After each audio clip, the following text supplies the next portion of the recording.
Bene, sei, e non è una plagieria, uno dei più brillanti giornalisti di uno dei più autorevoli TG nazionali, le TG5 Mediaset. Allora riflettiamo. A Mosca, in Russia, sono i giorni della soppressione violenta delle manifestazioni a favore della libertà d'espressione, 80 arresti. In Italia incombe il dibattito sul disegno di legge sulle intercettazioni. Il 9 luglio lo sciopero della stampa. Adesso l'argomento si è un po' raffreddato per effetto dei noti contrasti tra Berlusconi e Fini e del cosiddetto strappo all'interno del PDL. Ti chiedo di riflettere su due espressioni usate correntemente da parte di coloro che si oppongono ai contenuti del disegno di legge sulle intercettazioni. La prima è: la libertà di stampa non è mai troppa. La seconda è: in una nazione dove non vi è libertà di informazione non vi sono cittadini ma vi sono sudditi. Beh, questo è un tema che si presta a riflessioni molto ampie.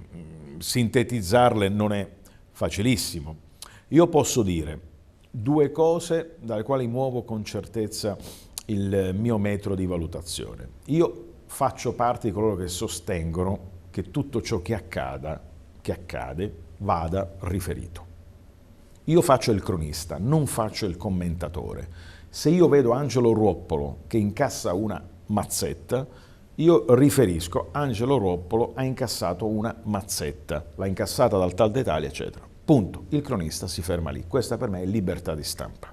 Se poi cominciano le dietrologie dei commentatori che spesso vanno a scandagliare vite che non c'entrano nulla con quello che ha fatto, che è deprecabile quanto vogliamo, Angelo Ruoppolo, ma se poi io devo andare a scoprire attraverso 1000 intercettazioni, a cercare il cosiddetto pelo nell'uovo, come per esempio è successo nel caso Marrazzo, che è stato un caso veramente penoso per come è maturato, per lo sviluppo che ha avuto. C'è stato un direttore di un autorevolissimo giornale che ha scritto in prima pagina un commento prendendo per il virgolette C, ma nel vero senso della parola, Marrazzo, ha scritto in prima pagina un commento solo sul fatto che, ironia della sorte, destino beffardo, Marrazzo aveva cambiato casa e si era trasferito in Vicolo delle Palle.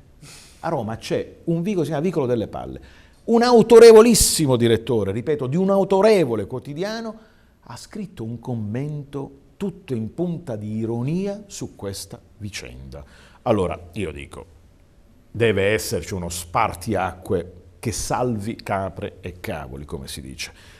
È vero che non ha senso che sui giornali finiscano anche contenuti di intercettazioni in cui, per scoprire se Angelo Ruoppolo è un mafioso, si dice pure che Angelo Ruoppolo ha un debole magari per un uomo, per gli omosessuali. Questo io credo che non debba interessare, se non per denigrare la persona, per ucciderla politicamente magari in questo caso.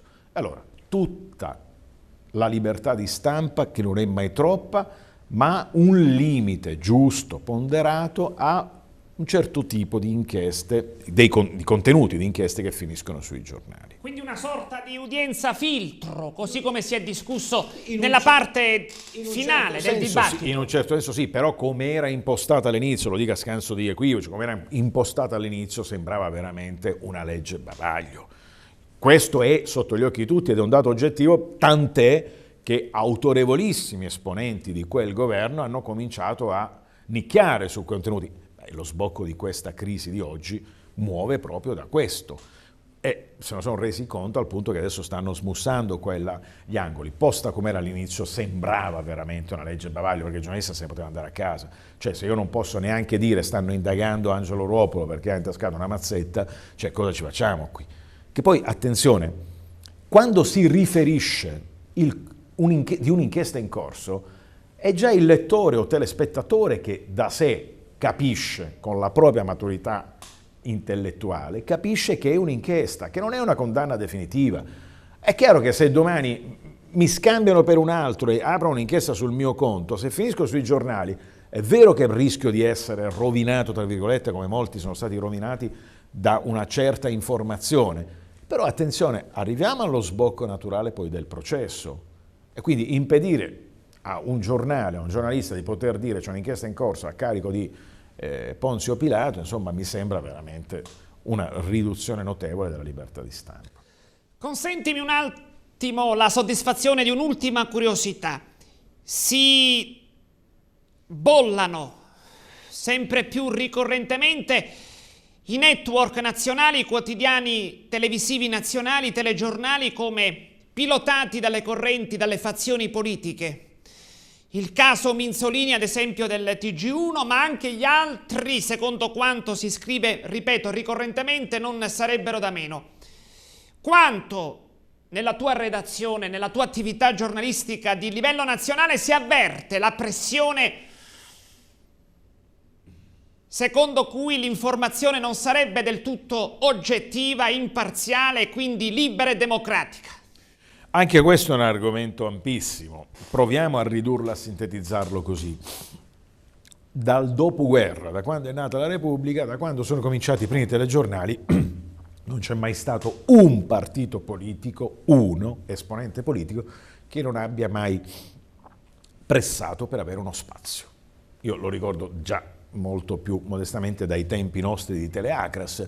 Non c'era un esponente politico che non arrivasse o a chiamare o a venire qui fisicamente per dire ah, come avete fatto parlare ieri quello, gli ho dato 3 minuti e a me invece oggi solo 30 secondi. Quindi da che mondo è mondo nell'informazione c'è sempre stato questo tipo di pressioni.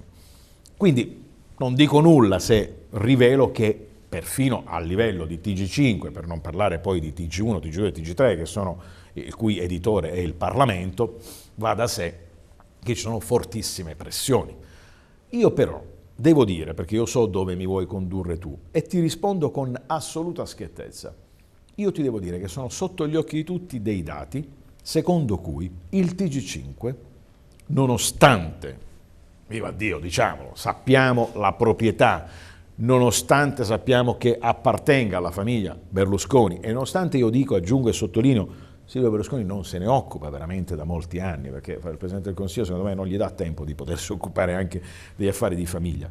Però, nonostante questo che è sotto gli occhi di tutti e che è evidente, il TG5 è riuscito, con Mentana molto prima, ma anche con Rossella dopo, e oggi con Mimun, a ritagliarsi un suo spazio di autorevolezza. Come lo si misura?